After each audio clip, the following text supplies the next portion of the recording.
2 days before the initial release of this video was a big day in the world of Java, as 29 years ago, on February 19, 1997, Java 1.1 was released. Java 1.1 brought many now fundamental features to the Java platform, including Java Beans, JDBC, remote method invocation, Unicode support, and more. Another feature that was just below the surface of being included in the Java 1.1 announcement press release, but has had a profound impact on the mental state of the JDK engineering team, was the addition of the Java serialization mechanism. Outside of applications like a calculator, rare is it for an application to be both stateless and standalone. Eventually, an application will need to either persist to a disk or communicate with an external service. For this to happen requires taking the structure and content of an object and encoding it into a transferable format, a non-trivial task back during this time period. The serialization mechanism was Java's attempt to address the needs of its users, and its ease of use led to its widespread adoption, which also helped propel Java's own adoption during this time as well. But it's a scary world outside the JVM. And when you start accepting data into your applications without validation, you're opening yourself up to some potentially spooky actions. And that's the subject of this episode of Stackwalker: Java serialization, its success, its issues, and what we're doing to fix it. If you'd like to learn more about Java serialization, finding your nearest Java meetup to talk with fellow Java developers about serialization alternatives, and more, be sure to check out dev.java, link in the description. And don't forget, Java 1 is just around the corner, March 17th through 19th, and is an opportunity to meet more brilliant Java developers and the JDK engineering team as well. Register now at java1.com, link and discount code for $150 off registration in the description. Before covering the issues with serialization, it's worth establishing some context about the problems serialization was attempting to address and the state of the industry at the time serialization was being developed. We will then also do a mid-depth review on how exactly serialization works under the hood. As mentioned in the intro, the serialization mechanism was introduced with the Java 1.1 release in 1997. During this period of the 80s and 90s, persistence was hard work. It required writing a lot of fiddly code to handle the writing and reading of an object's structure and state. To understand the issues facing developers at the time, let's look at a simple example. Here we have the name class with only two immutable string fields, first name and last name. The code for persisting this class to a file is relatively simple and straightforward. Of course, this code isn't covering everything. For example, I'm only capturing the names of the fields and their content and not the encapsulating class info. There is also minimal error handling as well, but let's set that aside for now because when we review the reading process, the complexity of persistence starts to rear its head. This is also a bit of a spoiler for later in this episode. Even for a simple two-field class, there is already a lot of fiddliness. Stepping through lines in a file, parsing by delimiter, looking for specific string values. The mechanics of reading and writing to a file start to distract from the business meaningful code. And again, there is minimal error handling or any other validation happening, all of which would of course add even more complexity, and it can't be forgotten applications evolve and grow in capability over time. At some point in the future, the name class might be enhanced to add support for middle names, a suffix, a list of nicknames a person goes by, and more. Each of these changes will require making, in some cases, significant changes to how you write and read this class. You'd also have to consider concerns like backwards compatibility. It was why during this era, it was common for an entire role at organizations to be devoted to just handling data persistence. Along with the need for better persistent support, another trend growing in popularity during this era were distributed objects. It was one of many, in this case largely unsuccessful, attempts to help reduce the complexity of building and maintaining distributed applications. Java's answer for distributed objects was the Remote Method Invocation (RMI) API, also part of Java 1.1. And this also had impacts in the design and implementation of Java serialization, where the goal wasn't just to persist the data contents of an object as would become the revealed interest in the industry later, but to teleport a living instance identity and all. It's also why the why not just JSON argument doesn't really make sense, as it only covers the encoding aspect of Java serialization. So that's the context surrounding the design of the Java serialization mechanism. Now let's step through the mechanics of how it actually works. To make a class eligible for serialization in Java, I need only implement the serializable interface, which has no methods, and likely also auto-generate the serial version UID field to resolve the compiler warning. And I'm done. And in many cases, I need not know more about serialization as it would just work. But when the scale of Java's usage is in the billions, with a B, those niche issues of unexpected behavior or security vulnerabilities start adding up to real numbers. The classes that handle the nitty-gritty of serialization and deserialization are the Object Output Stream and Object Input Stream classes, respectively. When the MyData class is serialized, it will go through the writeObject method of the Object Output Stream class. From here, things start to get complicated. Through the usage of the Reflection API, also a Java 1.1 feature, type checking, moving through an object's hierarchy, and more, the Object Output Stream class determines which fields are eligible to be serialized, and depending on their type, how they should be serialized. There is also checking on the class if there are some user-defined methods for manual control on the serialization process, a subject we will return to later. But the right part, comparatively, isn't the particularly mind-blowing part. For that, we need to go to the deserialization process with the Object Input Stream read object, which starts off quite innocently with just 4 lines of code, but it gets weird pretty quick. A few method calls down, and we arrive at the discretely named readOrdinaryObject method, which will check the stream for the name of the class that is being deserialized.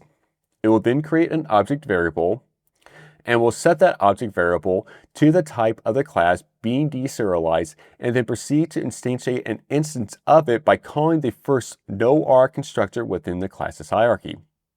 Let me repeat myself. Serialization would often be actively avoiding calling a declared constructor within a class. Once instantiated within the readSerialData method, again using the Reflection API, the values of the fields within the class are manually assigned. Some cleanup and final checking after this, and you're returned with a fully living and breathing object that you can work with like any other. And that's the short story of how serialization works, following the default path. Again, we'll get there. Ultimately, the downfall of serialization is closely related to what made it so popular in the first place, its ease of use. But that ease of use ultimately relies on a lot of assumptions and reflection magic, bypassing a lot of the typical behavior we expect in Java, which leads to a number of issues. For this video, I would like to focus on 8 issues. There are more, but to go through them all, well, this would be a much longer video. If you would like to learn more, I would recommend watching Why We Hate Serialization and What We Might Do About It. After watching the entirety of this video, of course, link in the description. I suppose the co-presenters know a thing or two about Java as well. Continuing on, pretty early on as a Java developer, you learn that to create a new instance of an object, you need to call its constructor. And in the example of MyData class, because I provide only a single constructor, programmatically, when I create a new instance of MyData class, I would need to call that constructor. But as we covered in the previous section, this constructor is bypassed and the fields are set manually via reflection.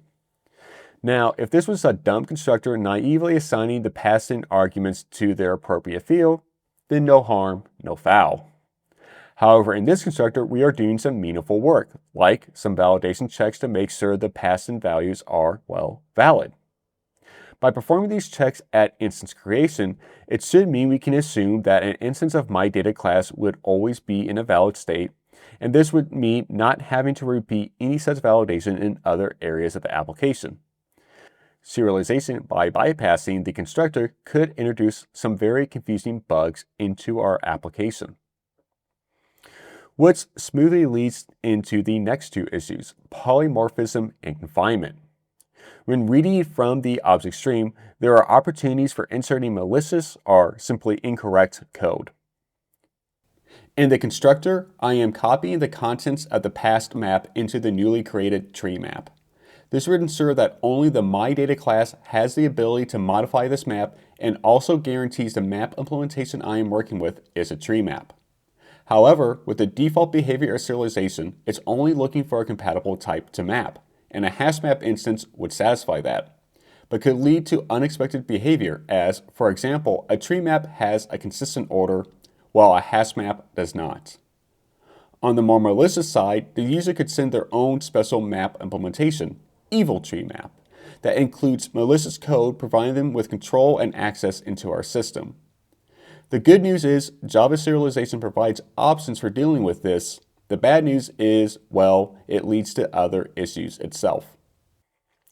Serialization provides options for taking over manual control of the serialization and deserialization process. If we wanted to have direct control over the validation of the fields on the incoming serialized stream, we would implement the private void read object input stream throws IO exception method. Now you might be asking, Billy, why did you just say the entire signature and not just read object? Well, that's because the serialization mechanism is looking for an exact method signature match. And that's the case as well for several other methods a developer can implement for manual control over the serialization and deserialization process, including write object, serial persistence fields, and read object no data. While the write replace and read replace methods allow you to choose their access modifiers. The problem isn't with the existence of these methods, but the opaqueness of their usage, a subject we will return to towards the end of this video. But back to MyData class. I implemented the read object method in MyData class, added the equivalent behavior to match what is occurring in the constructor. Alas, that leads us to our next issue. Perhaps the eagle-eyed of you might have noticed that along with the addition of the read object method, there is also the removal of the final modifiers from the MyData and MyAmount fields, which of course makes sense as I am setting those fields outside of their definition in the class's constructor. In order to properly support serialization, we would need to break other good programming practices like sensible usage of final. There is another good programming practice we are somewhat violating, and that is repeating yourself. As we take over manual control of the serialization and deserialization process, it adds the additional work of making sure the methods we implement are consistent in behavior with the rest of the class. As I mentioned, I added the appropriate corresponding behaviors so that the read object method would perform the same validation checks and defensive copying that the constructor does. But the nature of the read object method and the constructor is such that the code cannot be easily refactored into a single shared method.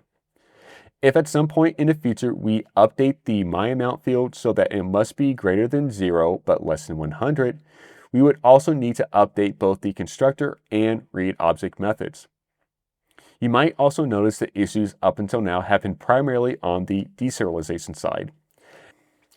As has been a point of emphasis throughout this video, the read side is where most of the complexity and danger lies, while writing or encoding a class into another format is comparatively simple, but it's not without issues itself. One such issue would be thread safety. Let's assume, for reasons, an instance of MyData class could be referenced by multiple processes simultaneously.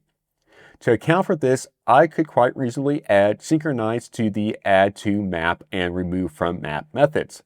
This would ensure consistency when updating the map in a multi-threaded environment. However, the serialization process has no knowledge of this and could potentially grab the MyData map in the middle of multiple writes occurring, leading to an inconsistency. Ultimately, one of the biggest issues with serialization is that it inhibits the evolution of the JDK itself. The need to provide backwards compatibility of serialization, which also means support of these issues just mentioned, can mean trade-offs in the speed of the delivery or capability of new features. But the JDK engineering team isn't just continuing to dig its own grave with serialization and has been actively working on and addressing these issues and finding a replacement. The first step towards addressing some of the serialization issues was through the addition of configurable serialization filters in JDK 9 with JEP 290. This gives users the ability to limit the classes that are eligible for deserialization. This would help prevent some of the polymorphism and confinement issues I mentioned earlier. The next step was records in JDK 16. If you review the code of readObject and writeObject methods, you will notice there are special conditions for dealing with records. Chief among them is that when deserializing a record class, the records canonical constructor will be called, which addresses the extra linguistic, consistency, undermining, and final issues. Of course, records can't be used everywhere, so it's not a full replacement. But we are working towards a replacement to serialization, a serialization 2.0, if you will. Back during the issues with serialization section, I mentioned how these methods that allow for more manual control weren't a problem in and of themselves. The issue primarily lies in that they are difficult to use and aren't a published part of the serialization mechanism. And that is ultimately the direction serialization's replacement will need to go, reducing the reliance on magic and requiring a bit more manual work from the user. Defining an intermediate representation between the final form of the class and the encoded form, like in this example here. If you'd like to learn more about this, be sure to watch Victor Kling's talk on his efforts in redesigning serialization, link in the description. Serialization holds a unique role in Java's history. Instrumental to Java's rise in popularity, but also a barrier to its continued evolution. But we now have a good idea on where we are heading, even if that destination might still be a ways off. Alright, that's it for this episode of Stackwalker. Thank you to the members of the JDK engineering team who helped with the research of this video. Don't forget to like and subscribe, and until next time, happy coding.